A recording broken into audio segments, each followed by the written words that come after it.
அந்த சந்துரு அவங்களுக்கு வந்து 2 கோடிக்கு மேல உள்ள ஒரு பணத்துல அவனுக்கு கார் வாங்கி கொடுத்துருக்காங்க. 18 வயசு இல்ல 19 வயசு ஒரு இளைஞன் அவனுக்கு கார் வாங்கி கொடுத்துருக்காங்க.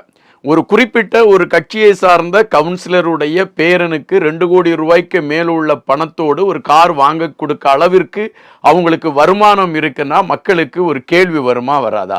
என்னடா ஒரு அரசியலை நம்ம சேர்ந்து ஒரு கவுன்சிலர் ஆயிட்டு நம்ம கோடி கோடியா நமக்கு பணம் பொருளும் அப்படிங்கிற ஒரு எண்ணம் வருதா?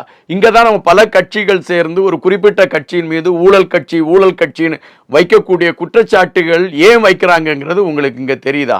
ஒரு கவுன்சிலர் அவருக்கு வந்து இவ்வளவு பண வசதிகள் எங்கிருந்து வந்தது அப்படிங்கிற கேள்வியை கேட்கின்ற பொழுதே அதுல நிறைய குழப்பங்கள் இருக்கு. இன்னொன்னு, காவல்துறையை பொறுத்த மட்டும் அவங்க வந்து முதல்ல அவங்களுக்கு என்ன செய்தியா இருந்திருக்கும் நம்ம அவங்க சைடு பார்க்கும் பொழுது, இந்த விபத்து வந்து அவங்களை அந்த கொலை சம்பவம் வந்து அவங்கள பொறுத்த மட்டும் முதல்ல விபத்தாக தான் பார்த்திருக்க முடியும். ஏன்னா இரவு நேரத்துல நடந்திருக்கக்கூடிய ஒரு ஆக்சிடென்ட் அப்படின்னு. ஆனால் அவங்க அவசரமா அதுக்கு எஃப்ஐஆர் போட மாட்டாங்க. அதை விசாரிச்சுட்டு தான் எஃப்ஐஆர் போடுவாங்க. இங்க அவசரமா எஃப்ஐஆர் போடப்பட்டிருக்கு. இதுதான் இங்க உள்ள ஒரு குழப்பம்.